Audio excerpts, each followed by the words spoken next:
అమరావతి పునర్నిర్మాణ పనుల్ని ప్రధాని మోదీ చేతుల మీదుగా ప్రారంభించాలని సీఎం చంద్రబాబు కోరిక నెరవేరింది. రాష్ట్రానికి వస్తున్న ప్రధాని మోదీ విభజన హామీలు అలాగే ఆర్థిక ఇబ్బందుల్లో ఉన్న ఆంధ్రప్రదేశ్కు ఆర్థిక సాయం ప్రకటించలేకపోతారా అనే ఆశ ప్రజానీకంలో ఉండింది. కానీ ఆశ నిరాశ అయింది. ప్రధాని అమరావతి పర్యటనపై ముఖ్యంగా టీడీపీ నాయకులు, కార్యకర్తలు నిట్టూరుస్తున్నారు. కనీసం ప్రధాని అమరావతి పర్యటన సందర్భంగా ఖర్చు పెట్టిన 300 నుంచి 400 కోట్ల మేరకైనా మోదీ ప్రకటించలేదనే కామెంట్స్ టీడీపీ శ్రేణుల నుంచి వినిపిస్తుండటం గమనార్హం. అమరావతికి వచ్చిన మోదీ సభావేదికపై నుంచే రిమోట్ కంట్రోల్తో శంకుస్థాపన, ప్రారంభోత్సవాలు చేయటాన్ని ప్రత్యేకంగా గుర్తు చేస్తున్నారు.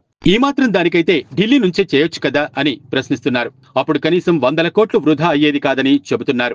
అసలే ఆర్థిక ఇబ్బందుల్లో ఉన్న ఆంధ్రప్రదేశ్ కు ప్రధాని మోదీ పర్యటన సాంత్వన ఇవ్వాలే తప్ప భారం కాకూడదనే అభిప్రాయం వ్యక్తమవుతోంది. కేవలం చంద్రబాబును మోదీ, మోదీని చంద్రబాబు ఒకరినొకరు పొగడ్తలతో ముంచెత్తుకోవడానికే ఈ పర్యటన సరిపోయిందని, చిన్న సాయం కూడా అందలేదనే ఆవేదన వ్యక్తమవుతోంది. అమరావతికి 1000 కోట్లు అప్పులు తీసుకొచ్చి నిర్మాణాలు చేపడుతున్నారని, ఈ భారంలో తాము పాలు పంచుకుంటామన్న కనీస భరోసా కూడా ప్రధాని నుంచి రాకపోవడంపై టీడీపీ నాయకులు ఆశ్చర్యం వ్యక్తం చేస్తున్నారు. ప్రధానిని అమరావతికి పిలిపించి తద్వారా ఢిల్లీలో తనకు పలుకుబడి బాగా ఉందని, ముఖ్యంగా మోదీతో సత్సంబంధాలు ఉన్నాయనే సంకేతాలు పంపడానికే ఈ పర్యటనను చంద్రబాబు వాడుకున్నారనే చర్చకు తెరలేచింది. ప్రధాని అమరావతి పర్యటనకు వస్తున్నారంటే రాజధాని నిర్మాణానికి భారీ మొత్తంలో ఆర్థిక సాయం ప్రకటిస్తారనే ఆశ ప్రభుత్వ పెద్దల్లో ఉండింది. సభావేదికపై మోదీని పొగడ్తలతో ముంచెత్తి ప్రసన్నం చేసుకోవాలని అనుకున్నా అబ్బే, తన వద్ద ఇలాంటి పప్పులొడకవని ఆయన నిరూపించారు.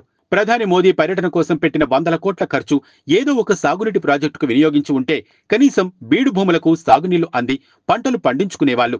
ఎందుకనో చంద్రబాబు పదే పదే పాత తప్పుల్నే పునరావృతం చేస్తున్నారనే అసంతృప్తి ఆయన అభిమానుల్లోనే ఉంది. మరోవైపు అమరావతి పునర్నిర్మాణ పనులకు ప్రధాని మోదీ వస్తున్నారనే సమాచారంతో రాజధానికి భూములిచ్చిన రైతులు గంపడాసులు పెట్టుకున్నారు.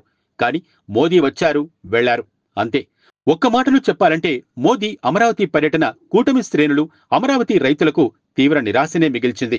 ఇటీవలి కాలంలో చంద్రబాబు సర్కారు అమరావతికి సంబంధించి చట్టబద్ధతపై పెద్ద ఎత్తున ప్రచారం చేస్తూ వచ్చింది. అమరావతిలో సభావేదికపై రాజధానికి చట్టబద్ధత కల్పించేలా పార్లమెంటులో చర్యలు తీసుకోవాలని CM Chandrababu, deputy CM Pawan Kalyan demand చేస్తారని అంతా అనుకున్నారు. దీంతో రాజధాని అనేది భవిష్యత్తులో సమస్య కాకుండా కూటమి సర్కారు జాగ్రత్తలు తీసుకుంటుందని జనం నమ్మారు. కానీ మోదీ ఎదుట అమరావతి చట్టబద్ధతపై ఏ ఒక్కరూ ప్రస్తావించకపోవటం గమనార్హం. మోదీ పర్యటనలో చట్టబద్ధత అనే అంశమే తెరపైకి రాలేదు.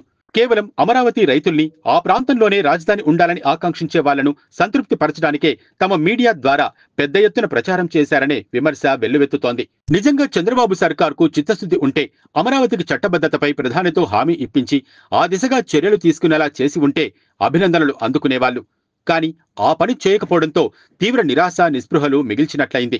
అడగంది అమ్మైనా అన్నం పెట్టదని అంటారని, అలాంటిది రాజధాని అమరావతికి చట్టబద్ధత కల్పించాలని ఏపీ పాలకుడు అడక్కపోతే ప్రధాని తనకు తానుగా ఎందుకు ప్రకటిస్తారనే చర్చకు తెరలేచింది.